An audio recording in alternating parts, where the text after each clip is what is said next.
So I'm joined now by former Galway ladies football manager Maghnus Breathnach to look back on Galway's defeat to Cork.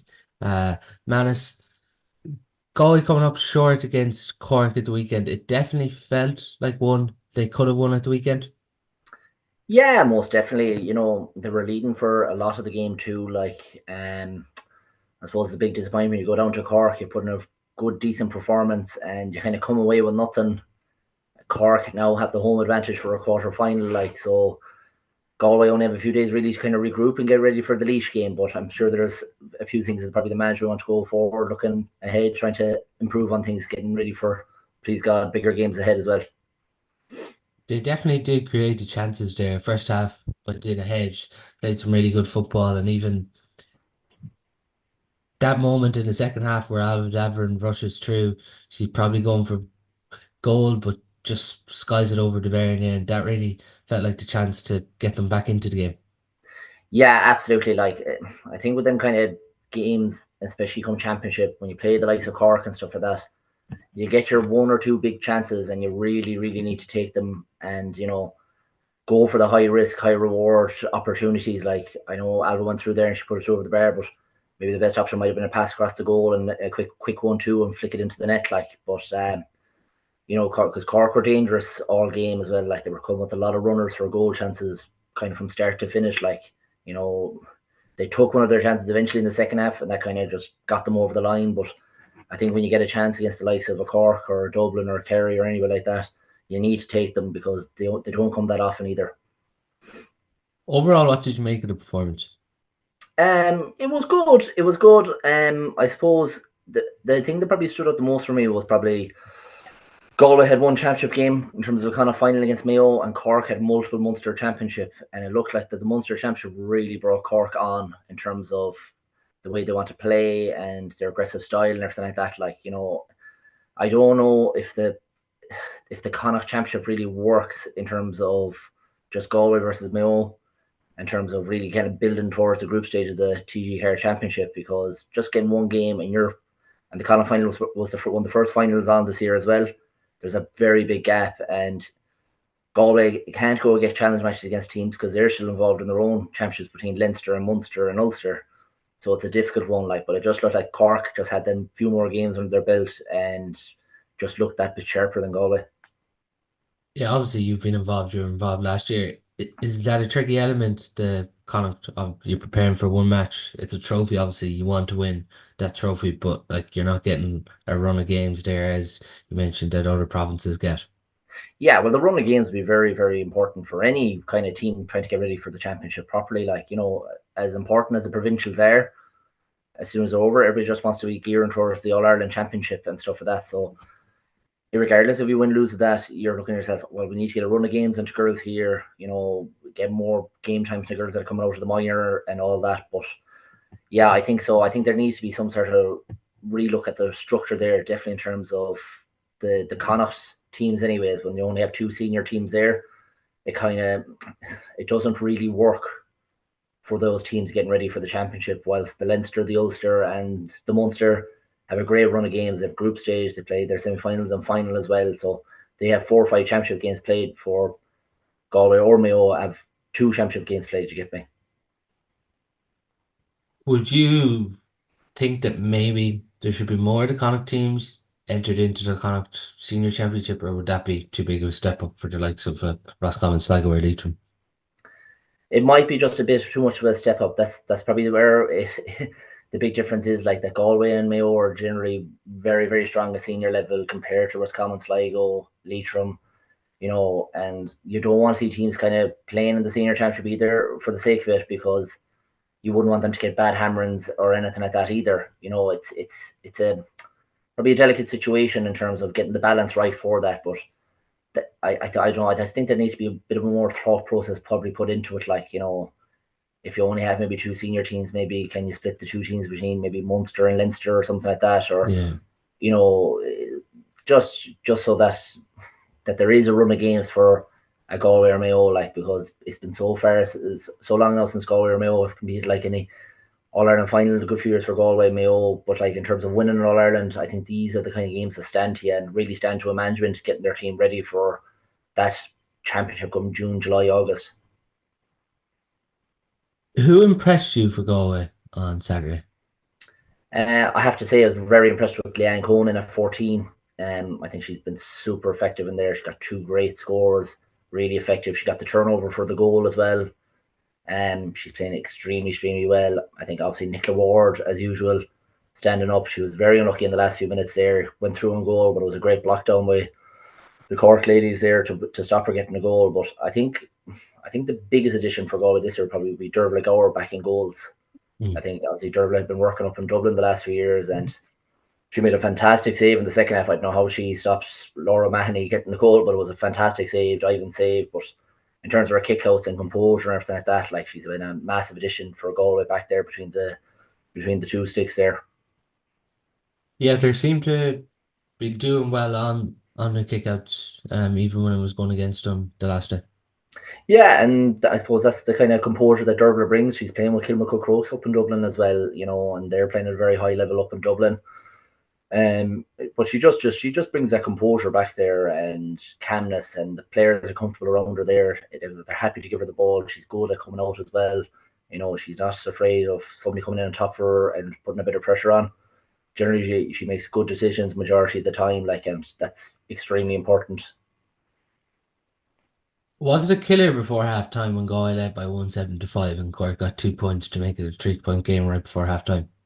Yeah, they're just small little margins, and the real ruthless teams they don't allow that to happen. They keep that 4 or 5 point kind of cushion the whole time because it's still a two-score game, which are back down to 1-7 to 7. You've given probably maybe Shane Moran a bit of energy to let the Cork girls know that he's not happy, and I suppose he kept them in that little bit longer as well at half time as well to really get his message across. But they seem to come out with a lot of energy again, Cork, in the second half, and you know, knowing that there's only 3 points in it, and the way they were attacking the Galway goal, they were probably confident in themselves. Yeah, we can still create 2 or 3 more chances here. And if we take one of them, we have a good chance of winning this game. Did you The first half, things seemed to go well towards the end. Maybe it took a while for Galway to get going, but then they had a bit of control. They led 1-7 to 5. Then the second half, Cork outscored them 1-5 to 3 points. Did you feel Galway moved away from anything, or what do you think got Cork over the line in the second half? I still think Cork were probably still playing their same game from start to finish. They were coming in their waves, the runners the whole time. I think that it looked very evident to me that they were coming in threes and fours the whole time, attacking the Galway goal. In all honesty, I think Cork maybe had 6 goal chances. They converted one of them. Another day they might have gotten 2 or 3, but in terms of the defending and Durbin goals there, they held out strong for a long period of the game. But I suppose when you're under that relentless pressure the whole time, it's coming at you the whole time. There's bound to be a crack, and in fairness, Hannah Looney took a really good taken goal as well. It wasn't a case that it was just a handy one. She was under pressure as well, but I suppose Cork looked dangerous. They looked like they were coming for goal the whole game, and they always had that threat carrying with them. So it's a very difficult thing to try and defend the whole game as well.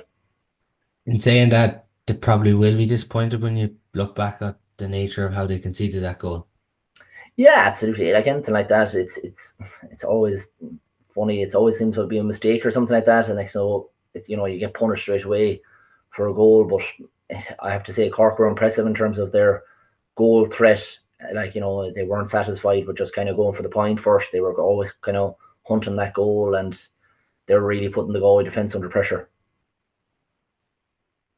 With this team at the minute, you can see that Daniel's obviously trying to bring that bit of youth into the team. Neve Divley and Reagan played there at the weekend, and obviously Caoimhe Cleary coming on, and they're trying to get that bit of youth and experience. Is a disappointing league game where they suffered relegation, but they probably got positives out of it with the amount of players they integrated. Good Connacht Championship, disappointment the last day. How do you see his tenure so far? Listen, I suppose it's always kind of like a difficult one. They had a lot of kind of tough away games, I think, in the league this year compared to, I suppose, how myself and Fiona had last year. We had a few home games there, which made a big difference. Playing the likes of Cork and Dublin at home was a big advantage for us. We really wanted to make our home games count last year. and we did. We got 2 wins in a draw out of our home games really, and that really brought us on. But I suppose getting game time into the likes of Marianne Jordan, the Niamh Dibley's, the Marie Glynn's is a really big thing. But I suppose maybe probably a slight disappointment for Daniel is that he did have a lot of experienced players out there as well, and they could have maybe seen out one or two of the National League games a bit better than how they finished it. It's never, I suppose, a nice thing to get relegated at all. And I know you want to give game time and stuff for that to players, but you want to be winning games too as well. And I suppose for Galway this year, they just haven't won enough games and built any real momentum so far in the championship or even in the league at the start. How would you reflect on your own time with this group? I suppose ultimately we set out to try and win in All Ireland. I suppose that there's no denying that. I suppose disappointment really. I suppose last year in the championship against Mayo, it came down to the last 30 seconds really of the game again, and in fairness, Mayo punished us on a turnover there, and they got the point, and we ran out of time. The year before, we played Meath. Same thing again. We had an opportunity to put the ball over the bar. We put it wide. Meath came down the field. Emma Duggan worked a great score off the crossbar. We hadn't even time to take the kick out. The buzzer went off again. So I don't know if the buzzer beater was really friends for myself or Fiona during the course of our championship, but ultimately we never even got to an All Ireland semi final. So we were trying to take it step by step as well, and saying, okay, if we can get to a semi final, we can really gear towards that. But ultimately, you're judged on your championship success and everything like that. And obviously we were extremely disappointed that we couldn't bring this group of players maybe to an All Ireland semi final or final at least. Was it always going to be after last year, after that Mayo defeat, you were going to step down?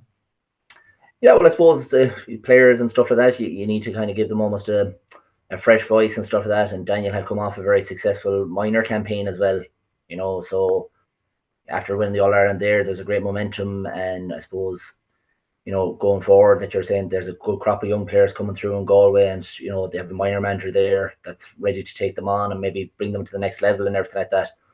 So, obviously, you always go after that. You want to keep hunting the success, but you have to think about what's the greater good for the bunch of players as well. From working with this group and seeing this group now, All Ireland quarterfinals over the last few years have been a bit of a maybe stumbling block for this team. Why do you think that is? I suppose it's not. I don't think there's just a simple answer maybe to it. I just think that maybe our Galway probably made that mentally strong. I know that we've tried to do a lot of work on that in our kind of 2 years with them, try to build up that real mental resilience and everything like that. And I think it showed really when we played Meath in the quarterfinal in 22. But in terms of how we managed the game against Mayo last year, it was quite poor. But we went away from a lot of stuff that we wanted to do.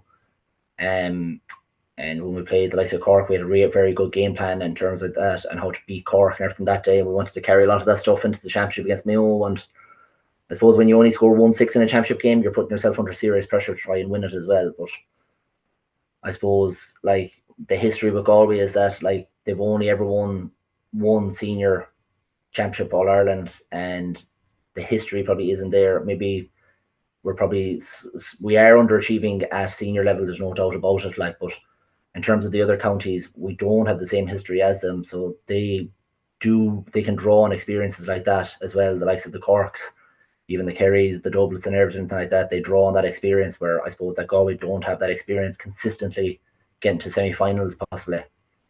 It does feel like there's a group there now at the minute, even this year, to challenge. Yeah, absolutely. I suppose the first hurdle for Galway really is to get over this game against Laois, and more than likely they're looking at probably playing a Kerry, a Dublin, possibly Armagh or Meath then in a quarter final. So they'll be traveling. It'll be a very tough game, but there's nothing to lose either. You have to go after these things. You have to go after these big successes and stuff. If they're serious about trying to go on and get to semi-finals and finals, you're going to have to be 2-3 big guns, especially in the ladies' game there when you get to the knockout stages. And it's still a great opportunity for them. Galway have very dangerous players. that's only Louise Ward's only second game of the year really this year, and she's still getting kind of up to the pace of things. You have Olivia Dibley, who was playing very well the last day. Roisin Inner, still a top class free taker, able to chip in with scores as well. Is there any better six than Nicola Ward maybe in the country? I don't think so. And myself, you have a lot of experience, like Sarah Lynch.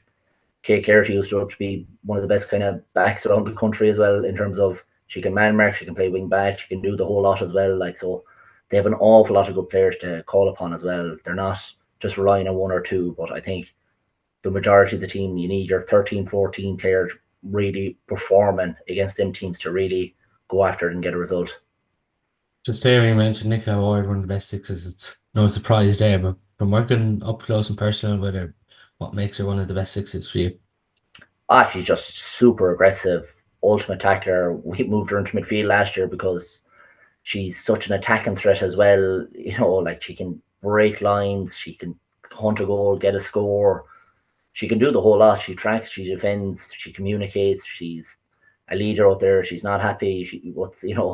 If girls are backing away or anything like that, like, she drives the team forward, like, and she does an awful lot of good work there. And I think in a Galway jersey, she really, really pushes things on and tries to bring the team with her almost. It's going to be a tough one, obviously, but I'm sure they've parked that Cork defeat. It does feel like senior has been a bit of a step up for Laois, but at the same time, it's not a game this weekend Galway can take for granted, because Laois are still in with a chance of going through like Galway this weekend. Yeah, and I suppose if you're in the Laois camp, you're saying that all the pressure is on Galway, and this is a free pop for Laois to have a cut at Galway. Not that I know that I can't remember the last time Galway did play Laois in a championship game or anything like that. So they'll have a free pop. The likes of Moan Ernie is still a very, very good forward. She could score heavy and everything like that. So Galway will just need to have their homework done, but the most important thing really for them is to get through this. They have a few weeks then to build towards their quarter final. They'll know the draw then, and they can gear towards something like that then, and really come up with a very good game plan and structure, and get a group of players out there that could do a job then. Like, but they have to get over this weekend first. It's no more than ourselves there 2 years ago. We had to play Westmeath. We got over the line. We probably weren't happy as a management for the performance, but the most important thing was that we had our name in the quarter-final draw. That was the most important thing. Do you think they'll freshen things up this weekend, make any changes? They might do. They might maybe possibly Andrea Trill, Ailish Morrissey. They've come off the bench twice there. Could be a great opportunity to give them a good chunk of minutes. Ailish come back from a cruciate injury. Andrea, 2 years previously with the cruciate injury as well. She had a excellent comortis as well down for Clare Galway. Like, so she is playing well. So it's just probably maybe a confidence thing. But I think a good chunk of minutes now could do them players the world of good. Like, What would you be expecting from Galway Laois this weekend? I would expect Galway to put in a very high energy performance. It's their second game of the championship. Whatever cobwebs they have, you'd expect that to be blown out, and to show a really ruthless edge, like, to really aim to get their goal chances, that they really bury them this time. What's success for this group this year? It's a difficult one, I suppose. When you set your solos at the start of the year, there's only 3 competitions you can win. You have your National League, you have the Connacht Championship, you have the All Ireland. I suppose for some of the group, maybe they might be happy with getting to the quarterfinal, semi-final. Some of the group then, that have been there on the road a long time, they're only looking at one thing. They're trying to win, the Senior All Ireland. Like, so it's a difficult one. You're building the whole time, especially when a new group of players and young players are coming through. But on the flip side of it, there's players there that have been there a long time. They're saying to themselves, "Come on, when are we actually going to make this happen?" How much of a blow has it been with the Noons not committing this year? Yeah, listen, it's a blow. I think, for Galway to have real success, you need a group of players that are going to be there committed from the start of the year to the end of the year, and then want to do well for the Galway jersey, and not just to be happy being there. I suppose you have to respect them as well. At the same time, to let the management know early on that, that their plans were to go travelling and whatnot. But I think, like, for Galway to have real success, they need girls there. They need their best players in the country playing championship football, and it's probably just a disappointing thing for the management that they can't call upon these players. Like, I suppose for the likes of a few of the girls from Dublin, Shane Goldrick and stuff went off in the Aussie rules, Jennifer Dunn, but they're back playing. They're playing for the Dublin jersey this summer, and you know, there's Galway players there. They'll be watching the championship, and they'll be, you know, they might be somewhere in America or Australia, and they'll be saying themselves, "Oh fuck, maybe I should be there." But listen, that's their own decision, I suppose, and you know, it's not a case of you can say to any player, "Yeah, you have to be here." No, they ultimately have to want to be there and want to achieve success. That's the challenge, obviously, with those players not committing. And obviously, you can understand that people want to go traveling and everything. But in saying that, with that, it giving new players opportunities, and they have stepped up.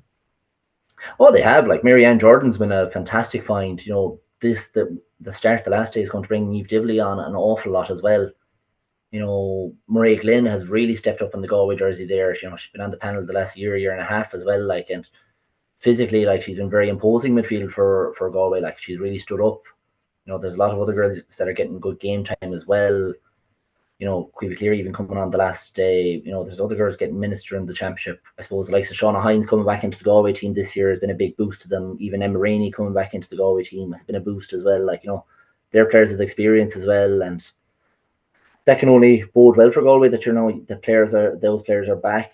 But again, you want to make sure that every player that's available in the county to you is in the county team driving towards one thing. It still is a game this weekend. You'd expect Galway to have too much release. Yeah, myself personally, I expect Galway to come through it, and I expect them to come through it, you know, with a very good win. You know, I think anything other than that would be a disappointment to the players and the management. But listen, you want the performance, but the most important thing is the result and get over the line and get the job done. But I think they'll want both this weekend. Yeah, that's Galway Laois at 2 o'clock. Draw or win gets Galway through, and a defeat obviously knocks them out of the championship. But that's all we do have time for on today's show. Thanks a million to Manus for coming on. Thanks, man.